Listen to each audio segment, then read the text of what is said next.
Today we're going to explore the perspective of HR employers and relocation professionals and schools and education experts. To help employers to support families engaged in global growth, we need to understand where people have knowledge gaps, what their challenges are, and what they would find most useful. 30 years ago there were less than 1,000 schools, and now we're at over 8,200, and we're looking at a market that's going to double in size over the next 10 years, both in terms of number of schools, enrollment at the schools will go the same way, and our forecast for the value of the market in terms of tuition fee income is pretty staggering.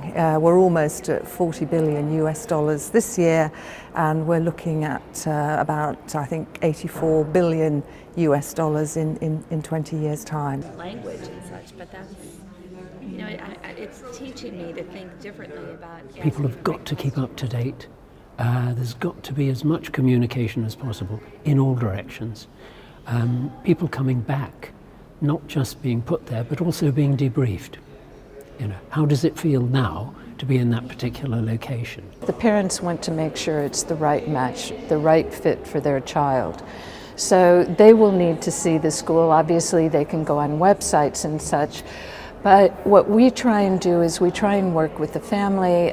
If we can do a Skype with them, sort of show them, take a Skype into a classroom and show them what it's like.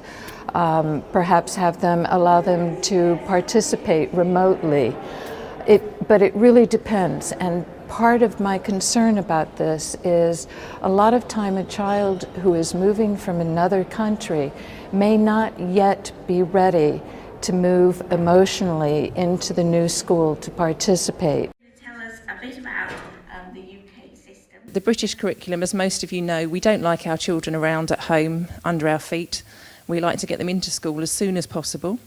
So our children start full-time schooling when they're 4 turning 5, but actually the early years curriculum starts the year before that when they're in preschool.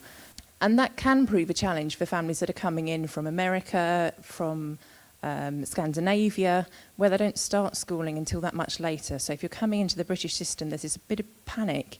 I've got a 6-year-old, they've never been in school, what happens? Somebody coming in from overseas really doesn't need to worry about that too much, especially if they're going into the UK state system, because we believe very much in keeping children with their peers so that they're emotionally and socially developing at the same stage.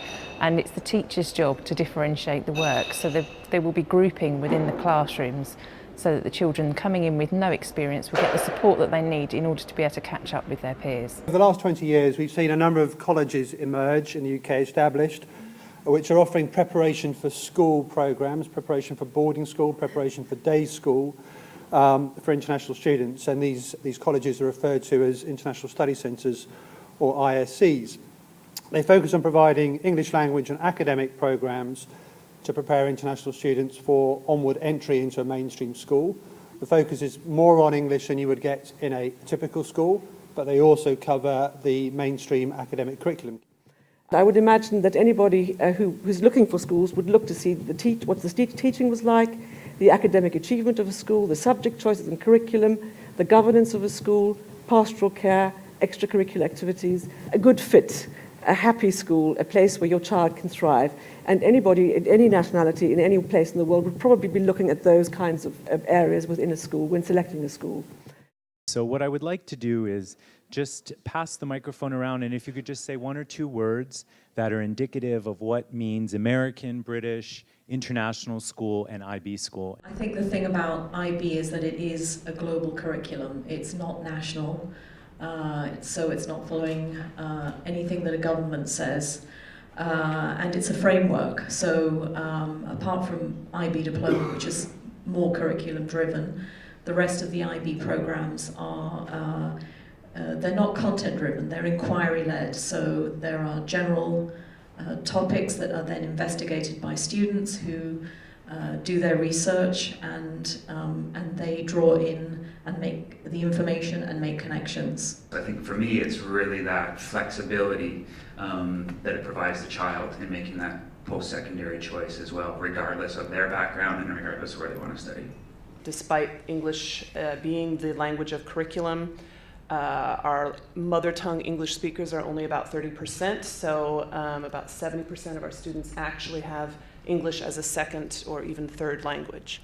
So that, for us, defines what an international school is. As an admissions officer formerly for 3 universities, we don't spend an hour reading an extended essay, but we know that the quality of the IB program is strong and the predictability for a student to be able to graduate in 4 to 5 years and do well in terms of academic promise is there. And equally so for those who are taking advanced placement courses and those who've gone through an A-levels or Scottish Highers program.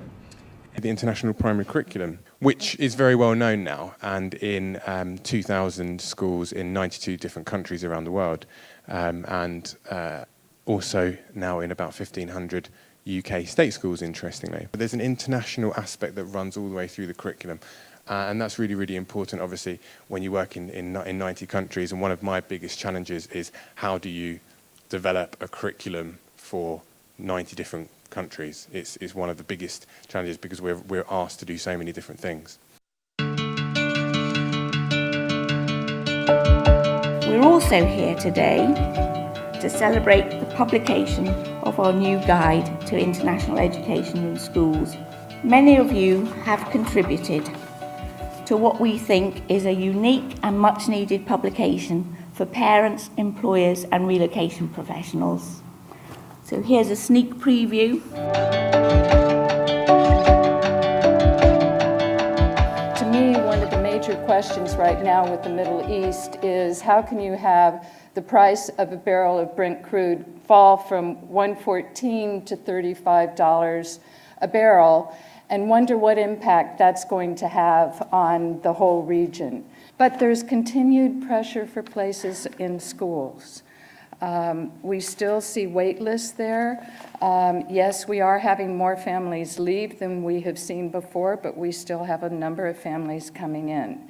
It's not as insane as it has been, but there still is pressure. I think what is going to happen is we're going to have to start working harder to get the types and the best kinds of students that we want.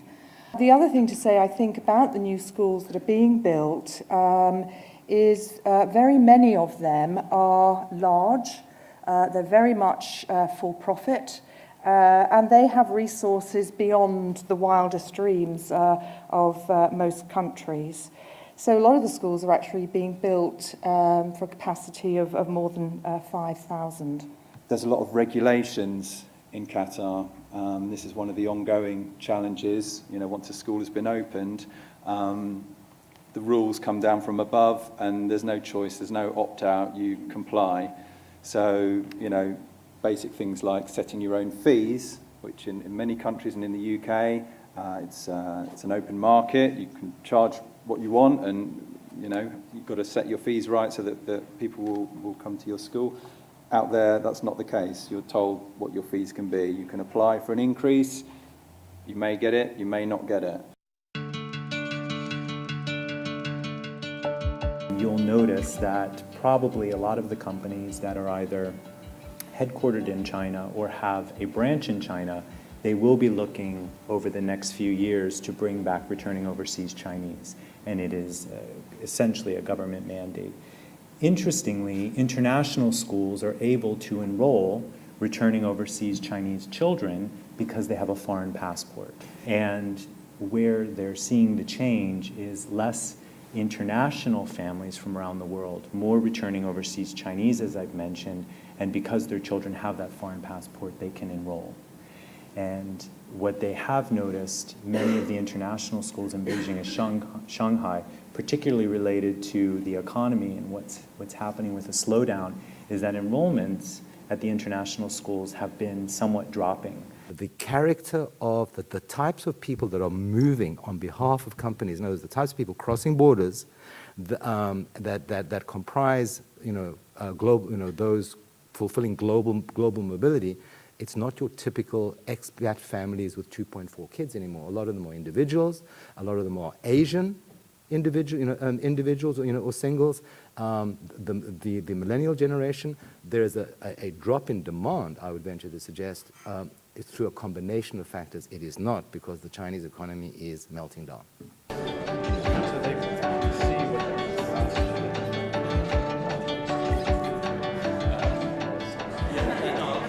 So here is our International Schools Guide. Thank you to everybody who has contributed to it. We're absolutely thrilled that so many of you here have contributed. This is just the start of a growing project. We'll be revisiting lots of the regions throughout the year and recording your views.